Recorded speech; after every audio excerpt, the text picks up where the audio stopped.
povo que busca a Deus, para aquele que se arrependeu. Aleluia.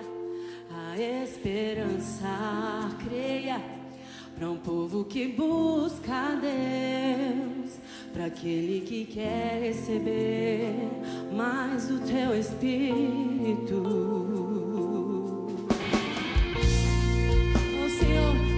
Eu quero mais do teu Espírito. Que o Senhor encontre corações desejosos de mais e mais da tua presença. A esperança para um povo que busca a Deus, para aquele que se arrependeu. A esperança,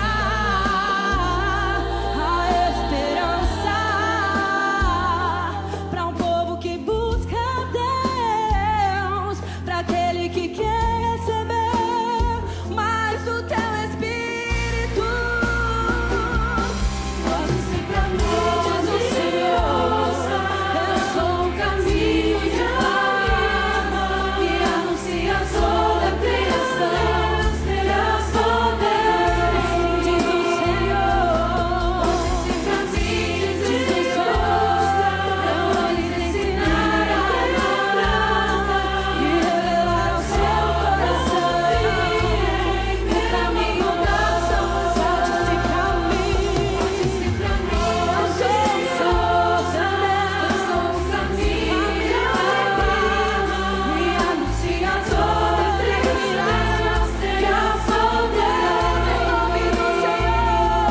Pode ser pra mim, diz o Senhor, eu vou lhes ensinar a palavra e revelar ao seu coração o caminho da salvação. Está no Senhor.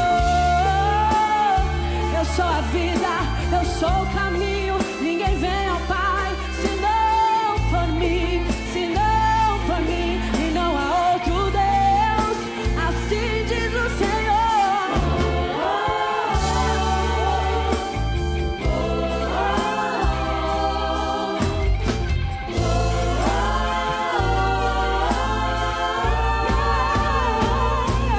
Volte-se pra mim, diz o Senhor, eu sou o caminho de paz, e anuncia toda a criação, eu sou Deus.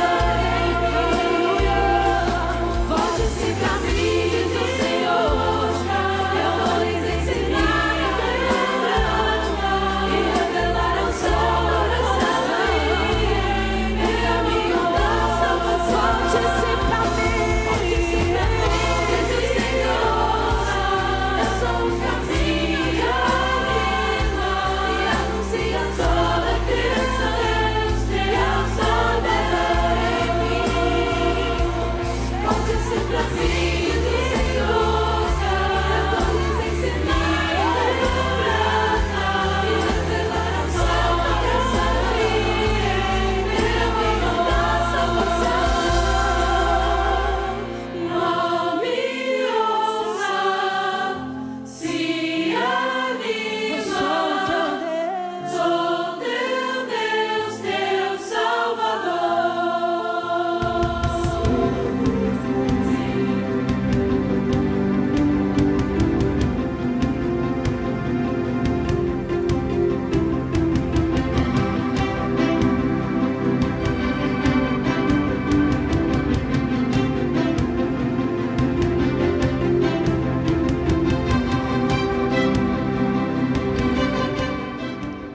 A graça e a paz do nosso Senhor Jesus a você que está nesta tarde de terça-feira, mais uma vez junto conosco, aqui no nosso encontro semanal sobre a obra missionária. Eu me chamo missionário Vitor Soares e nós estamos juntos em mais um programa aqui no Missão Desafio em Ação, nosso encontro semanal, onde nós estamos comentando e aprendendo juntos sobre tudo aquilo que Deus tem realizado na obra missionária dentro e fora do Brasil e em todas as nações. Eu quero louvar a Deus pela sua vida que aqui está conosco e chegando aqui a mais um episódio da nossa série temática sobre os continentes. Se você está conosco em todo esse tempo, você tem visto que nós estamos dando continuidade a esta série maravilhosa. Tem sido um tempo precioso de aprendizado para todos nós, sobre tudo aquilo que Deus tem realizado, sobre as nuances da obra missionária dentro e fora do Brasil. Nós começamos falando sobre a África, aquele continente onde foi a nossa história. Foram momentos maravilhosos, nós aprendemos bastante sobre tudo isso. Passamos pela América, o continente onde nós estamos inseridos. Nós pudemos ver um pouquinho das diferenças da história da América e tudo mais. E hoje nós damos continuidade à nossa série de continentes sobre a Europa, né? Nós estamos tratando deste que é um continente tão precioso para a fé cristã. E no continente europeu, conforme temos visto nos últimos programas, nós particularmente estamos tratando de 3 pontos principais. Se você nos acompanha, você deve ter percebido que nós tratamos dessa visão do continente europeu em 3 pontos. O primeiro ponto que nós vimos no nosso primeiro programa foi uma relação entre a Europa e a história da humanidade. Como foi que este continente chegou até nós? Como foi que este continente ele foi se desenvolvendo ao longo da nossa caminhada como seres humanos? Nós aqui na América carregamos esta herança europeia. Nós vimos um pouco sobre as grandes contribuições que esse continente deu para que nós estivéssemos aqui, mas numa visão mais generalizada. No nosso segundo programa, nós falamos um pouco sobre o aspecto multicultural da Europa. E eu acho que foi muito interessante percebermos que, para a gente, muitas vezes, né, a Europa ela é apenas um único continente, uma única massa homogênea, mas foi interessante percebermos como tantos povos diferentes ao longo da história foram se encaixando, uns voltando, outros indo, entrando e se adaptando dentro daquela região.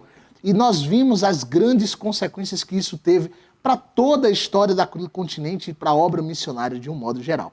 E no programa de hoje, nós vamos estar desenvolvendo o terceiro tópico sobre o continente europeu, falando um pouco das influências de pensamento que invadiram a Europa depois de todo esse período conturbado, no qual foi desenvolvido esta perspectiva multicultural naquele lugar. Queridos, quando pensamos em influências de pensamento, o que será que vem sobre você? Qual é o primeiro pensamento que vem à sua mente? Eu acho que o primeiro pensamento que deve vir até você talvez seja uma visão de mundo cristã, uma visão de mundo na qual Cristo te alcançou e te resgatou por meio do seu evangelho para que você estivesse vivendo a vida que Deus tem para cada um de nós. Mas antes de falarmos um pouco mais sobre esse tema, que será o tópico do nosso programa hoje, eu quero te convidar a fechar os teus olhos e estarmos orando juntos ao Senhor, apresentando este momento de comunhão e de aprendizado. Então feche os seus olhos aí onde você está e oremos juntos a Deus. Pai amado Senhor Jesus, nós te agradecemos, Senhor, porque nesta tarde o Senhor nos proporciona, Pai, mais uma vez como fruto da tua graça, esta oportunidade, Senhor, de estarmos juntos em mais um programa, em mais um encontro, em mais um tempo, Senhor Deus, de imersão na tua palavra. Senhor amado, Pai, eu quero te louvar pela vida de cada um dos meus irmãos que neste momento estão junto comigo, Pai, aprendendo sobre o teu reino, aprendendo, Pai, sobre a tua obra e a tua missão tão preciosa do teu evangelho ser anunciado em toda a terra. Espírito Santo, abre o nosso entendimento para que nós possamos ter, Pai amado, a clara direção do teu Espírito e que as informações, Senhor Deus, que nós venhamos a aprender nesta tarde, que não sejam informações vazias, que não sejam apenas palavras soltas, mas que sejam sementes que brotem para que nós possamos cumprir o nosso chamado com cada vez mais ferramentas para o louvor, honra e glória do teu nome. Este é o meu pedido nessa tarde. Fica conosco em nome do teu santo Filho Jesus, Pai. Amém e amém. Queridos, quando falamos em influência de pensamento, muitas vezes algumas pessoas pensam na fé cristã, outras pessoas pensam na filosofia humana. Mas eu quero dizer a você que nós, como seres humanos, em todas as decisões do nosso dia, nós estamos sujeitos aos nossos pensamentos. De fato, um grande filósofo uma vez falou que nós somos o produto das grandes revoluções que ocorrem dentro da nossa mente e que os pensamentos são quem governam os nossos passos. É interessante que na palavra do Senhor nós encontramos os pensamentos do homem sujeito a Deus são dirigidos pelo próprio Deus. E este é um princípio que para nós que somos cristãos é maravilhoso, nós encontramos graça e conforto em termos a nossa vida dirigida pelos pensamentos em harmonia com o nosso Criador. Mas quando pensamos no continente europeu, queridos, os grandes pensadores que moldaram a nossa humanidade nasceram naquele lugar. E as grandes circunstâncias que aconteceram em todos esses anos, ao longo de vários séculos de história, elas cooperaram para que a Europa fosse o que é hoje a ótica missionária, a nível missionário. Alguns se referem à Europa como um continente pós-cristão, um continente no qual o ateísmo, o secularismo e o relativismo têm crescido e atingido proporções imensas. Mas eu quero que você entenda que todas essas coisas que hoje florescem naquele continente, todo este esfriamento espiritual que está presente naquele lugar, teve uma origem.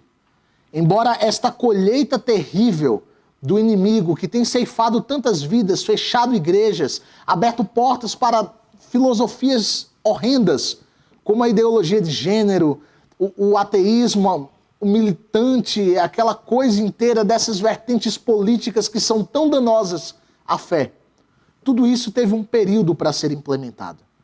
Eu quero convidar você a refletir com um olhar na história, para esta parte, onde as influências de pensamento surgiram ali e deram seus frutos até alcançarem a geração atual. Você sabia que todos nós que pensamos algo, carregamos sobre os nossos ombros a influência de muitos pensadores que vieram antes de nós? Na verdade, o próprio sábio Salomão, na palavra do Senhor, ele diz que ao inclinar-se com toda a sua sabedoria no livro de Eclesiastes e observar a terra, ele contempla que não há nada de novo abaixo do sol. A mídia contemporânea lançou essa frase com uma nova roupagem, dizendo que nada se cria, tudo se copia. Eu quero convidar você a refletir em 3 vertentes de pensamento, 3 grandes fatos que moldaram toda a história do nosso planeta, desde o tempo do auge da civilização europeia até chegarmos a nós hoje, aqui onde estamos. A influência de pensamento que nós vamos falar, queridos, nesta tarde, a primeira delas surge em um quadro onde a Europa está completamente revolvida. Nós vamos falar um pouco sobre isso. Se você lembra do nosso último programa, nós falamos sobre as várias revoluções que aconteceram naquele lugar. Bárbaros invadindo de todos os lados, uma divisão do Império, o Império Romano se fragmenta. Nós temos a primeira grande divisão cultural entre o Império Romano do Oriente e do Ocidente. Nós temos as várias divisões e invasões dos bárbaros do norte da Europa, do norte da Rússia, as grandes navegações ali que ocorrem, ligando povos antes nunca vistos. Pessoas do norte da Europa chegando até a costa do Marrocos. Nós vamos ter o deserto do Saara sendo contemplado por pessoas ao norte da Suíça. E tantas outras situações que acontecem. Depois de tantas revoluções, mudanças, integrações culturais na Europa, nós chegamos ao período do século XII e XIII, onde vão ter lugar as influências de pensamento que vamos citar. Mas o quadro europeu neste período, ele é totalmente caótico. E é daí que eu quero que você pense que será o nosso ponto de partida, porque desse caos que a sociedade europeia está inserida, é daí que vão surgir as sementes daquilo que vai destruir a fé cristã mais na frente, que tem gerado frutos tão terríveis na nossa época. O primeiro ponto que nós precisamos pensar é que toda essa revolução na Europa, nos primeiros séculos 5, 6, 7, 8, 9, ele faz com que várias culturas se mesclem naquele local. Nós vimos no último programa um exemplo sobre a cultura viking, que tinha se integrado com a ótica cristã, e nós vimos a grande revolução que isso ocasionou. Mas mais do que isso, queridos, a igreja nesse período começa a adquirir poder, cada vez mais influência, e começa a acontecer uma relação de dependência entre a igreja e o Estado. A igreja vai se tornando cada vez mais poderosa, os reis vão querendo este poder, vão se integrando com a igreja, e a igreja vai ficando cada vez mais influente. A corrupção moral vai se alastrando na sociedade. a corrupção econômica, as grandes taxas, impostos que começam a ser colocados sobre as costas daqueles camponeses mais humildes naquele tempo. A corrupção social é absurda, valores morais já não existem, as tensões começam a aumentar em todas as partes dos reinos. Este é o local onde surge tudo isso, que vai impactar diretamente a obra missionária nos dias de hoje. Hoje temos a visão de que a Europa é um continente completamente pacífico, marcado por ordem, decência e bons costumes. Nós já vimos no nosso último programa que não era bem assim. Haviam práticas que para nós hoje seriam consideradas espúrias, seriam consideradas inaceitáveis, que tinham totalmente o status de normalidade na Europa do século 8, 9, 10. Mas neste período onde estamos falando, este caos está muito mais alastrado. Nós temos os países agora organizados de forma polarizada, dividida. Os países se dividem ali e eles têm práticas culturais que agora não tem mais fronteiras entre o que é cristão e o que não é, entre o que é correto e o que não seja. Os países estão revoltos, está havendo uma insatisfação generalizada e ninguém sabe muito bem com o quê. E é neste cenário de caos, de incerteza, que vão ter à luz o nascimento dos três principais cenários, das três principais vertentes de pensamento, que vão revolver não apenas o continente europeu, mas todo o planeta daí em diante. Quais são essas linhas de pensamento, Vitor, que surgem? A primeira delas é o que nós chamamos de renascimento, ali em torno do século XII, XIII, XIV. A segunda delas vai acontecer ali no século XV e XVI, que será conhecida como a Reforma Protestante. Teve grande impacto diante da maneira do mundo inteiro pensar. E a terceira dessas linhas está logo em sequência no século XVII e XVIII, que será o movimento iluminista, ou o movimento que é conhecido como o iluminismo na Europa. Essas três linhas de pensamento, queridos, elas impactam profundamente a nossa vida. Porque hoje, em tudo que fazemos, as três estão presentes. Para que você tenha uma ideia, hoje nós temos o Congresso Nacional por conta de uma dessas linhas de pensamento. Hoje nós temos uma clínica de medicina no seu bairro por conta de uma dessas linhas de pensamento. Hoje nós temos o acesso à universidade por conta de uma dessas linhas de pensamento. Nós temos sistemas de saúde pública, o SUS, vem por causa de uma dessas linhas de pensamento. Cartões de crédito, instituições bancárias, empréstimos e financiamentos existem por causa dessas linhas de pensamento. O voto existe por causa dessas linhas de pensamento. Você sabia que nestes séculos, entre o século XIII e o século XVIII, em um período de aproximadamente ali 500 a 600 anos, as sementes plantadas aqui na Europa frutificaram e alcançaram toda a humanidade. E hoje, nós não conseguiríamos ignorar essas sementes, ainda que nós quiséssemos, porque elas estão presentes em tudo ao nosso redor. E o primeiro desses movimentos que eu quero tratar com você nesta tarde é justamente o que nós chamamos de renascimento. Talvez você conheça esse nome e pense logo nas grandes esculturas, nas grandes pinturas, ou talvez em alguns artistas específicos, como Leonardo da Vinci, que pinta o quadro mais famoso deste tempo, o que nós conhecemos como a Mona Lisa, ou em italiano, La Gioconda.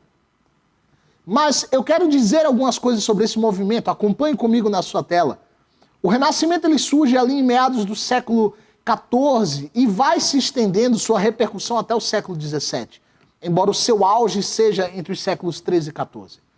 Ele é marcado por uma perspectiva de racionalismo, onde a razão e o pensamento começam a florescer em todos os aspectos da sociedade. Nós encontramos um cientificismo neste movimento. A ciência começa a florescer e crescer cada vez mais. nós vamos ver que o homem começa a assumir um lugar de destaque. E nós temos esta filosofia que hoje ainda é muito presente no continente europeu, que é o antropocentrismo. Esta palavra imensa, mas que na verdade quer dizer que o homem está no centro dessas coisas. Nós vamos ter o surgimento de nomes como Nicolau Maquiavel, Shakespeare, Miguel de Cervantes, Luís de Camões e tantos outros autores. Vamos ter evoluções na ciência, tantas coisas como Copérnico, Galileu. Vamos ter a teoria de que a Terra é que gira em torno do Sol e não o contrário. Nós vamos ter a descoberta em campos como a astronomia, dos anéis de Saturno, das luas de Júpiter e tantas outras coisas. Eu quero que você entenda, para que você perceba a influência do Renascimento, o que estava acontecendo na Europa daquele tempo. Conforme nós vimos, queridos, nos últimos programas, a igreja tinha crescido cada vez mais a sua influência naquele lugar. A partir de agora, a população estava imersa em um período que é conhecido como a Idade das Trevas, porque a população não conseguia ler, eram pouquíssimos os alfabetizados, era pouquíssima a escrita desse período, e a maioria dos escritos eram controlados pela igreja naquela época. A Igreja Católica monopolizava o sistema de difusão de informação. Praticamente eles eram como um tribunal que fiscalizavam tudo aquilo que poderia ou não ser escrito. E a maioria da população, a maioria da Europa, ficava numa esmagadora insegurança e incerteza, porque eles não sabiam o que esperar do dia de amanhã. Neste período, alguns estudiosos, algumas pessoas começam a voltar-se para trás, olhar para os séculos passados, e eles descobrem os grandes pensadores gregos de antigamente. Sócrates, Platão, Aristóteles.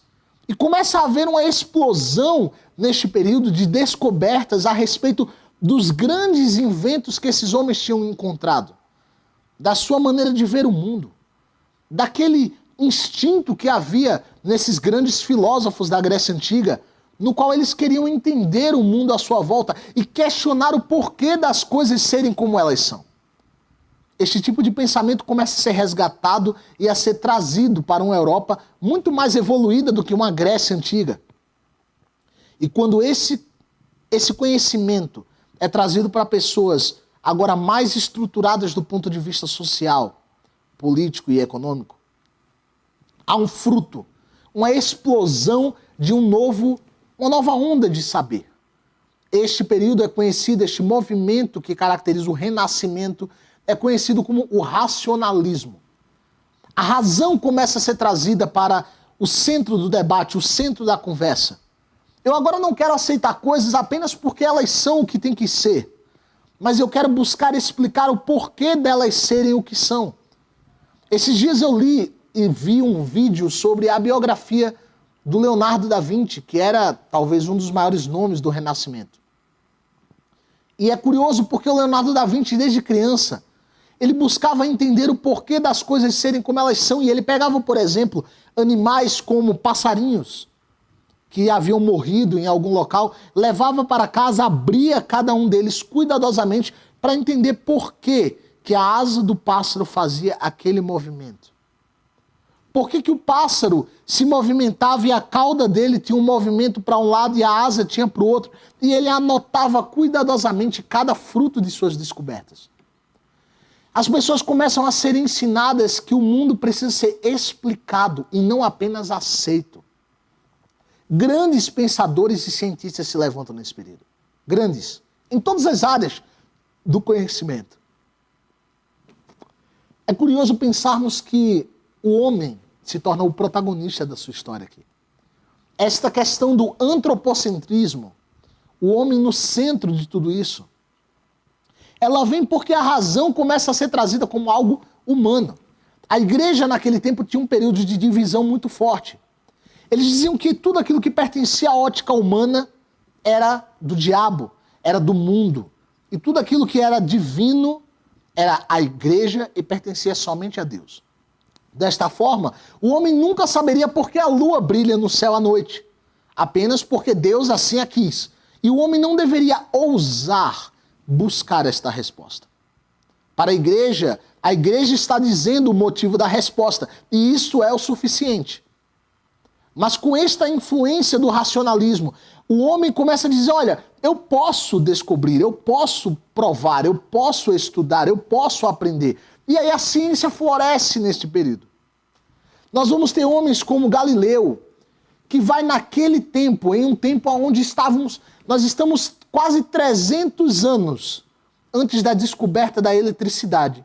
Galileu já consegue enxergar as luas que existem em Júpiter. Nós conseguimos perceber que Galileu, neste período, 400 anos antes da invenção do automóvel, Galileu consegue dizer o seguinte, olha, existem anéis ao redor de Saturno. Nós vamos conseguir entender que esses homens tiveram uma projeção à frente do seu tempo de uma forma absurda, irmãos. E isto relata para nós o incrível potencial do ser humano. É algo maravilhoso porque hoje nós fazemos um paralelo com a Europa, onde leis como o aborto, a eutanásia e tantas outras coisas estão em vigor, e eles vão dizer que a vida é apenas um punhado de células. Mas olha o potencial que a vida humana tem, mesmo privada daquilo que nós chamamos de tecnologia. Olha aonde esses homens chegaram. E aí nós vamos ter tantos ícones deste período. Nós vamos ter pessoas como Maquiavel, que escreve uma obra fenomenal sobre a distribuição de poder na sociedade, chamada O Príncipe. Ele começa a falar sobre a ideia de despotismo, de autoritarismo, de ditadura, disso, daquilo, olhando-se para uma esfera social. Nós vamos ter Shakespeare, William Shakespeare, que vai compor obras como Romeu e Julieta, Macbeth e tantos outros escritos, trazendo a ótica do sentimentalismo humano integrado a uma sociedade, como os sentimentos florescem, como as relações humanas florescem no meio de uma sociedade que muitas vezes está tão preocupada com tantas coisas, como o ser humano deve olhar para a vida e encarar temas como a mortalidade. Nós vamos ter Hamlet, tragédias e coisas anunciadas pela mão do Shakespeare em sua escrita, que ficaram marcadas eternamente como obras-primas da humanidade. Nós vamos ter Miguel de Cervantes com a sua fábula, o Dom Quixote de la Mancha. E neste volume que é gigantesco, um volume de mais de 1.500 páginas escrito por ele, nós acompanhamos a vida deste homem que tinha um delírio mental, em seu grande alazão, o Rocinante, sempre seguido pelo seu fiel escudeiro Sancho Panza. E este homem se cria um fidalgo que na verdade era apenas um mendigo. Nós vamos ter críticas sociais maravilhosas, falar sobre a essência dos sonhos, das aspirações humanas, de valores sociais. Tudo isso floresce na época do Renascimento. Vamos ter Luís de Camões no século XVI, XV, escrevendo uma poesia gigantesca, como Os Lusíadas, a principal ode, a principal obra da língua portuguesa em Portugal. Uma epopeia gigantesca, narrando a descoberta das grandes navegações por aqueles homens. Algo precioso. O Renascimento, irmãos, ele surge desta forma. Mas ele não surge da Europa para a Europa. Ele surge do ser humano para a humanidade. É por causa dele que evolui a medicina. É por causa dele que evolui a astronomia, as artes, a escrita. É por causa dele que evolui tudo isso, a ciência. E nós vamos ter as bases para aquilo que será, talvez, o ponto de virada, onde nós vamos encontrar a integração dessas coisas, que vai ser a Reforma Protestante mais adiante. A igreja, obviamente, não suporta o Renascimento. Para a igreja, o Renascimento ele é como as garras de Satanás que estão entrando na sociedade. A igreja trouxe Deus ao homem e agora Satanás está trazendo o homem para frente. A igreja precisa censurar. E ela vai fazer isso. Implacavelmente. Galileu, por exemplo, ele vai ser levado ao tribunal da Inquisição da igreja e ele vai negar tudo aquilo que ele escreveu. Ele vai dizer, opa, desculpa, eu não acredito em nada disso, só não me matem. Ele nega os escritos. Depois, quase 800 anos depois deste período, de tantas convulsões sociais, para que a ciência se desenvolvesse, surge esse homem, e esse homem vai ter que negar o que escreveu por conta da influência de uma igreja que tinha medo do progresso. Vários anos depois, recentemente, no século XX, a igreja publicou uma nota pedindo perdão por ter censurado homens como Galileu. Mas é preciso reconhecer que não havia dois caminhos ali para a igreja. Ou você aceitava o que ela dizia, ou você era condenado à morte, expulso e privado de tudo aquilo que você pudesse ter na sua vida. Imagine hoje ser dessa forma. Imagine hoje você não poder falar o que pensa por medo do que a justiça fará com você. Talvez esse quadro comece a ser familiar para você de algum modo hoje. Tem algumas semelhanças entre o que nós estamos vivendo, não? A diferença é que hoje a igreja tem outro nome. A igreja hoje é um órgão público. A igreja hoje está integrada à estrutura de governo do nosso país e de tantos outros países. Mas isso é tema para falarmos em outra ocasião. O que eu quero que você entenda neste período é que aqueles que quiseram ousar olhar adiante foram implacavelmente perseguidos. E mais uma vez, a tensão começa a se formar. Nós temos essa situação que está crescendo e se empilhando sobre as cabeças de uma sociedade que já está buscando uma maneira de romper com essa opressão da igreja que está acontecendo. Essa igreja que tem sufocado, essa igreja que tem retirado dinheiro enquanto pobres estão nas ruas morrendo de fome, a igreja está com altares cobertos e folheados a ouro. Essa igreja onde o Papa vive em um castelo, enquanto que ao redor dele mendigos e cachorros disputam pelos restos de alimento das feiras. A sociedade está revoltada. Isso tudo vai descambar no que nós conhecemos como reforma protestante, que será o nosso próximo tema. Mas fica aqui, daqui a pouquinho a gente volta, depois do nosso intervalo comercial. Não sai daí, rapidinho, estaremos de volta para seguirmos nesta jornada de aprendizado. Até mais!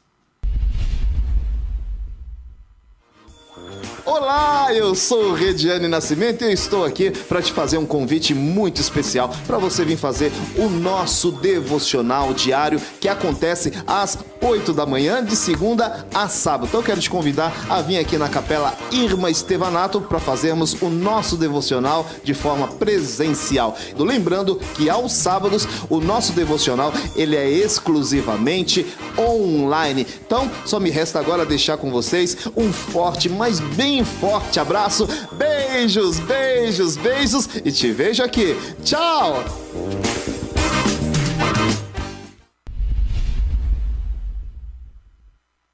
Olá, eu sou Vanderlei Medeiros e de segunda a sexta-feira eu estou aqui apresentando o programa Manhã Manda Aqui, às 10 horas da manhã. Você é o meu convidado. A nossa programação sempre recebe convidados que nos edificam através da história de vida, da sua experiência com Deus e também cantando e entoando louvores ao nosso Deus. É de segunda a sexta-feira, às 10 horas da manhã, nas nossas redes sociais, o BPC Manda Aqui na Manda Aqui Online. Deus te abençoe e até lá.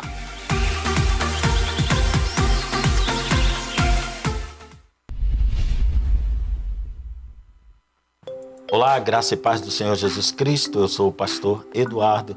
Quero convidá-los a participar conosco do programa Conversa Teológica, que vai ao ar toda segunda-feira às 15 horas pela rede ou BPC Manda Aqui. O programa se dedica a análises teológicas do ponto de vista das Escrituras. Participe conosco toda segunda-feira, 15 horas. Aguardo por você, um grande abraço e até lá.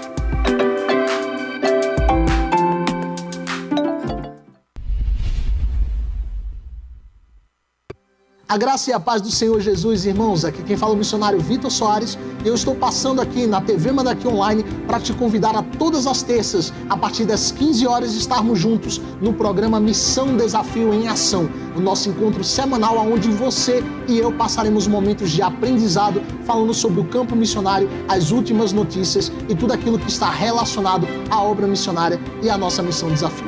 Todas as terças, às 15 horas, não perde, temos um encontro marcado. Que Deus te abençoe, em nome de Jesus.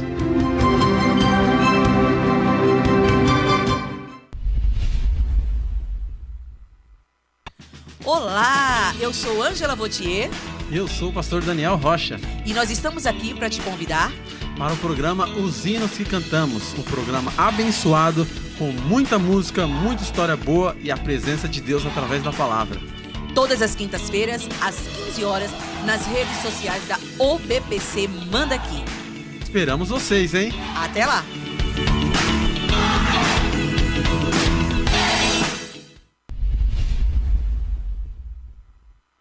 Olá, queridos! É uma alegria passarmos aqui para convidá-los a estar conosco todas as sextas-feiras, às 15 horas, no programa Aliança de Amor. Tratando dos assuntos que dizem respeito ao dia a dia da família, aquilo que acontece na minha e na sua casa. Esteja conosco, participe através das redes sociais ou BBC Manda Aqui. Até lá!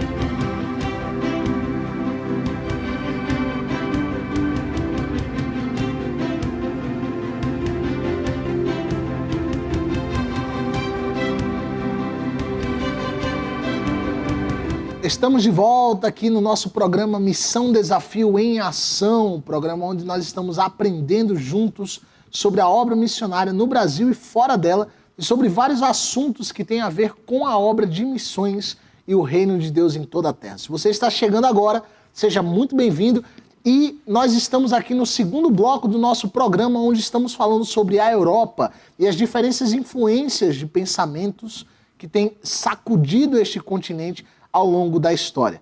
Na primeira parte do nosso programa, no primeiro bloco, nós falamos um pouco sobre o movimento do Renascimento e as consequências que ele teve para a nossa vida, a nossa existência, a nossa constituição como sociedade. Mas o Renascimento como um movimento intelectual, de pensadores, de pessoas assim naquele lugar, ele deixa bases para uma estrutura de revolta dentro da Europa que vai culminar no surgimento de uma nova figura. Essa figura vai protagonizar aquele que será talvez o segundo terremoto que sacode aquele continente e abala as bases daquilo que estava conhecido até então. Esta figura é muito conhecida de todos nós e é um homem que vai se chamar Martim Lutero. Lutero, a sua história, ela surge de uma forma bem resumida no final do século XV, nos anos de 1470 para frente. Nós vamos ter a sua concepção como filho de um grande industrial, um grande burguês da época, um homem rico, e ele vai se tornar um monge católico ao longo da sua vida e não concorda com a visão de Deus que é pregada na época. Lutero começa a perceber que há uma diferença muito grande entre o Deus da vida real e o Deus que é falado pela igreja. Ele começa a perceber que há uma diferença entre a prática e a teoria, que a teoria não se encaixa com a ideia de um Deus todo-poderoso, um Deus que criou o homem para ser inteligente, para servi-lo com tudo aquilo que pode. E ele começa a se revoltar com essa visão eclesiástica. Ele começa a entender que a igreja está fazendo um desserviço, porque a pessoa, a sociedade normalmente, o cidadão comum, não está conseguindo ligar a vida prática àquilo que a palavra do Senhor diz. Até que ele começa a entrar em uma disputa interna de pensamento, e lá em Romanos, no capítulo 1, no versículo 17, ele encontra a frase que muda a sua vida, onde ele lê: pois está escrito que o justo viverá pela fé. Impactado por esta frase, Lutero diz: não, então Deus, ele precisa alcançar todas as esferas da nossa vida e também da sociedade. Ele começa a crer que a Escritura é suficiente, ele vai querer que essa Bíblia seja divulgada para o povo, e aí vai ter início a reforma protestante, esse movimento. E por que isto é tão importante, Vitor? Aparentemente é só um movimento religioso, mas os desdobramentos de mais esta entrada contra a igreja encontra eco em grandes partes da sociedade. Lutero propõe que as universidades ofereçam cursos de alfabetização gratuitos para todos os cidadãos. Lógico, os nobres da Alemanha, da Saxônia, das regiões vizinhas amam esta ideia e colocam em prática. E a igreja vê aí o seu poder ser atacado, porque antes ela controlava todos aqueles que podiam ler ou escrever. Agora ela perde o controle sobre isso. Lutero vai dizer que todos agora podem estar lendo, escrevendo, produzindo conhecimento, e fazendo isso eles louvam a Deus. Os cientistas agora não precisam mais de uma igreja que os obriga a negar os seus escritos em prol de um Deus que vai julgá-los. E o cientificismo, a ciência começa a florescer no meio protestante como nunca antes. Vários cientistas começam a ser cristãos e encontram na religião uma maneira de encaixar todo o conhecimento que a razão estava trazendo e dar-lhe um propósito e um significado ainda maior. Muitos avanços começam a acontecer neste período. A imprensa é descoberta por meio de Gutenberg. E a prensa de Gutenberg permite a disseminação de ideias de forma muito mais rápida. Você agora tinha moldes de cerâmica ou de metal que eram colocados em cima de uma plataforma. Folhas de papel eram colocadas em cima e esses símbolos eram transferidos para as folhas por meio de tintas que vão sendo desenvolvidas e a imprensa começa a existir. A informação começa a circular pela Europa, a situação inteira começa a mudar, a igreja começa a ser bombardeada. Nós vamos ter depois adiante o que nós chamamos de contra-reforma, uma espécie de revide da Igreja Católica contra essa iniciativa satânica aos olhos deles, deste homem. E a sociedade não para e começa a se desenvolver a cada dia mais. Então nós temos antes uma igreja que coordenava tudo e um Deus que era ele apenas e não tolerava nenhum tipo de represália ao seu domínio feroz. Nós vamos ter então um homem buscando sentido na sua própria história, crescendo, entendendo aquilo. A igreja tenta sufocá-lo, mas da igreja Lutero surge e tira esse véu sufocante de opressão. E agora nós temos a ciência e a religião caminhando e se desenvolvendo juntas ali lado a lado. Mas a sociedade vai seguindo, os anos vão passando e novas situações começam a vir que vão mudar totalmente o mundo como é conhecido. Essas situações vão dar origem a um novo pensamento. O pensamento que vai ser conhecido como iluminismo. O que é o terceiro ponto que eu quero tratar nesta tarde com você. O iluminismo, queridos, ele vai ser um movimento que vai surgir ali na Europa a partir do século XVII. O iluminismo, é preciso que nós entendamos as características dele. Ele vai ser um movimento que vai durar ali aproximadamente 100, 150 anos. E ele vai colocar o racionalismo agora em um patamar nunca encontrado antes. Na época do renascentismo, do renascimento, a razão foi trazida, mas os renascentistas diziam que Deus dava sentido à razão. O iluminismo não. O iluminismo, ele diz que a razão está acima de tudo. Ele diz que agora não precisamos de reis, mas precisamos de poderes divididos na sociedade. Tudo aquilo que é relacionado à religião começa a assumir um status quase demoníaco. A religião começa a ser dividida, o Estado começa a ser laico, até que nós vamos entender que isso tudo vai desbancar, despontar em um quadro terrível que vai ser a Revolução Francesa em 1789 sobre o rei Luís XVI. E é deste período a frase que diz que a humanidade só será feliz quando o último padre for enforcado com as tripas do último rei, de um homem chamado Jean Meslier. Para que você entenda um pouco do que levou a sociedade até este período tenebroso, é preciso que você entenda que naquela época a fome estava acontecendo, a peste estava acontecendo, a inflação, a economia daqueles países estava totalmente sufocada.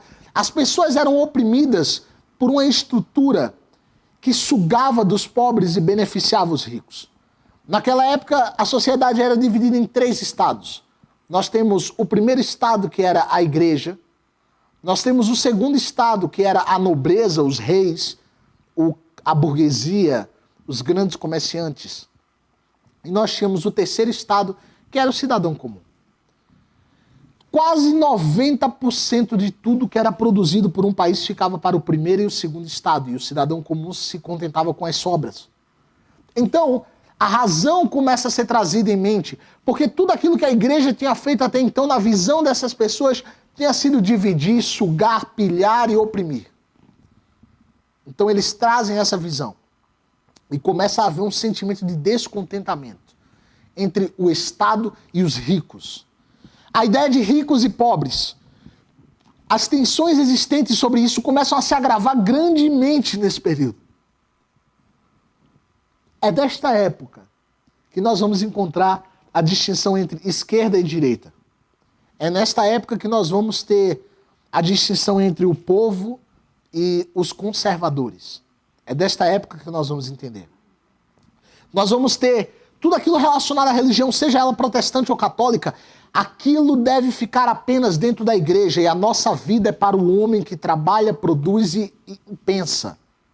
O Estado deve ser laico, não tem que ter influência da fé cristã em local algum. Não pode, nós não podemos fazer isso. Não podemos. E aí essa tensão vai aumentando, aumentando, até que em 1789 nós vamos ter a Revolução Francesa. A população inflamada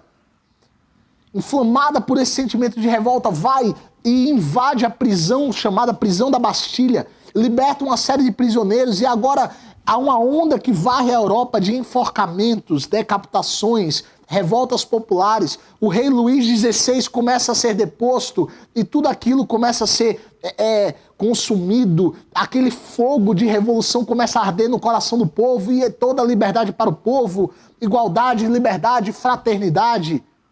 Lemas corruptos, desordeiros, que bagunçam a ordem social vigente. E o iluminismo, ele tem essa prerrogativa de trazer a luz para a sociedade. Mas, na verdade, o que o iluminismo fez foi retirar da sociedade o último vestígio de luz que ela tinha, que era a palavra do Senhor. Neste período daqui existem os grandes ateus, os grandes nomes, Voltaire, Montesquieu, tantos outros, em sua maioria franceses, mas os primeiros escritos feministas datam deste período. Nós vamos ter na Inglaterra Mary de Wollstonecraft, que vai começar a falar sobre os direitos das mulheres, e uma série de produções sociais começa a ter lugar aqui. Uma série de produções que tem o objetivo de polemizar, de estimular a grande liberdade do ser humano. Liberdade essa que vai acabar por danificar a condição humana e distanciar o ser humano de uma vez por todas do seu Criador. Você consegue perceber isso? Você consegue perceber que por trás destas falas, destes movimentos e dessas supostas instituições de progresso, você consegue perceber que, na verdade, o que está sendo colocado em xeque aqui é uma noção de humanidade distorcida. É uma humanidade que é criadora do seu próprio propósito. É uma humanidade que ela tem o domínio de tudo em suas mãos, mas que, em última instância, você procura Deus e você não encontra. Hoje, a Europa, ela é consequência direta, derradeira, do iluminismo. Esse iluminismo, depois que no século XIX, XX, vai se tornar relativismo, vai se tornar modernismo, vai se tornar pós-modernismo, e que vai dar à luz a tantos outros pensamentos terríveis, que hoje estão tão enraizados dentro da alma da Europa atual, que é de se perguntar aonde foi que nós erramos. Em Apocalipse, nas cartas às igrejas, nós encontramos Deus falando a uma das suas igrejas fiéis, dizendo: olha, tenho porém contra ti, que largastes o primeiro amor, então lembra-te de onde caíste. Se a Europa talvez fosse uma pessoa, acho que esta seria a frase talvez mais plausível para dizermos sobre ela. Europa, lembra-te de onde caíste. Porque, irmãos, há uma frase que diz que o poder corrompe, o poder absoluto corrompe absolutamente.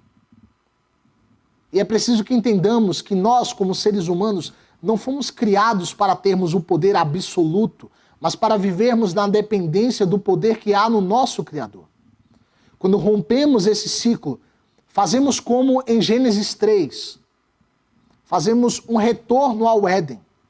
E mais uma vez a maçã do conhecimento do bem e do mal nos é entregue. E nós mordemos mais uma vez esta maçã e morremos cada dia mais e mais e mais.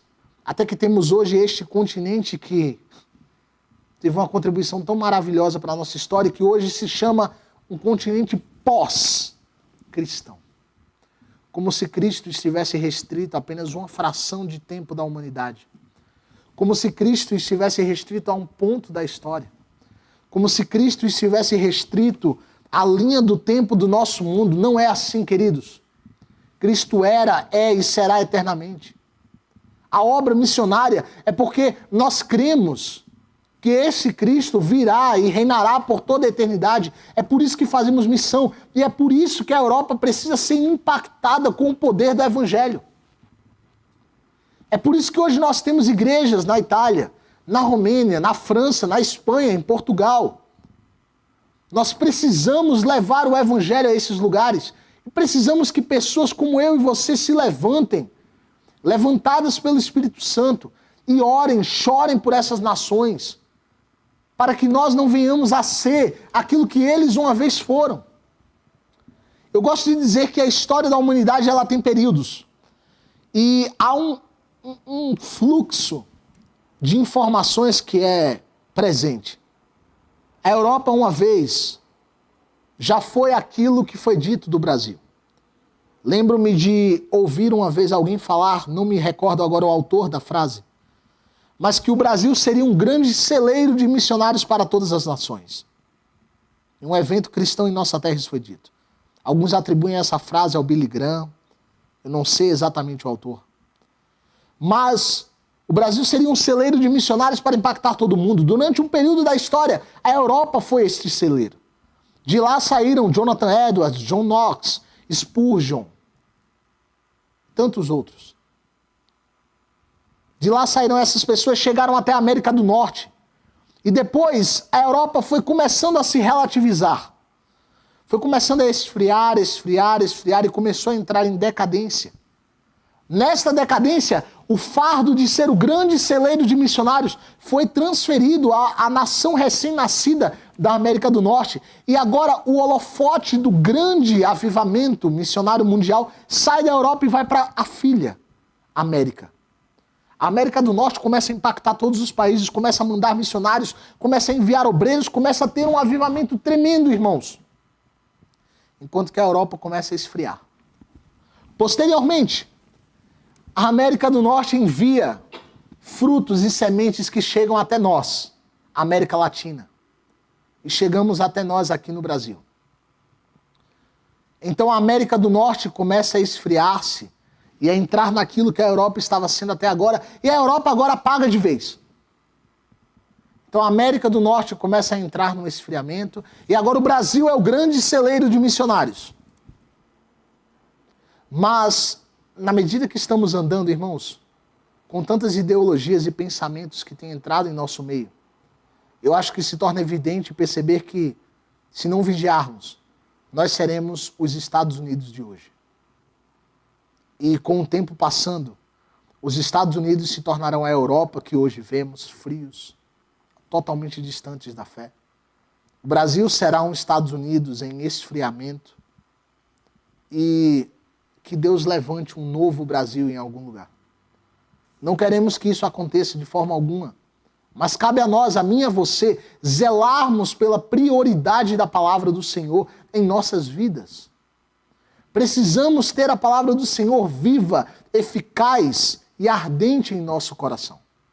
Nós precisamos disso, porque sem isso, queridos, nós não estamos mudando a história, nós estaremos fadados a repeti-la. Alguém disse, creio que foi Albert Einstein, que falou que a definição de insanidade é fazer a mesma coisa e esperar resultados diferentes.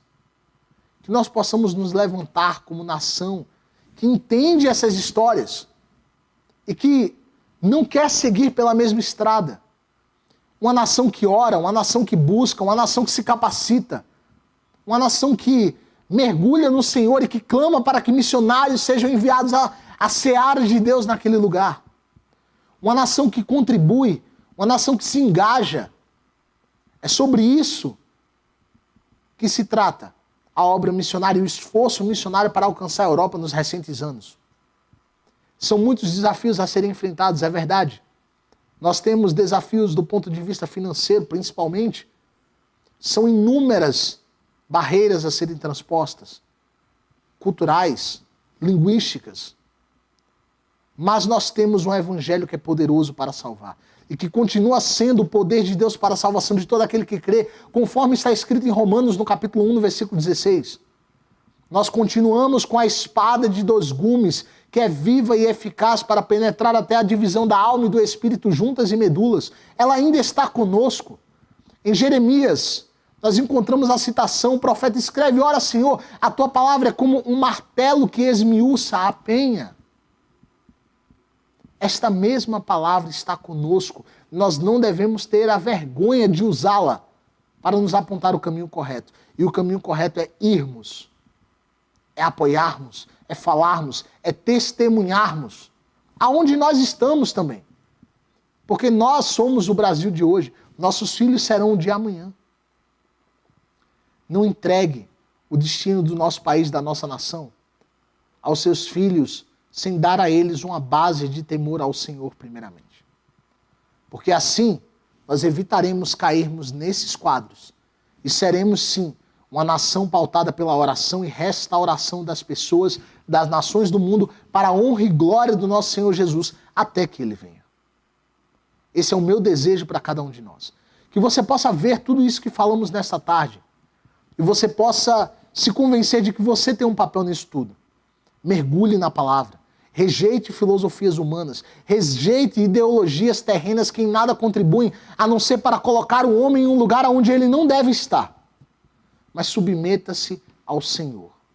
Busque a Ele de todo o seu coração.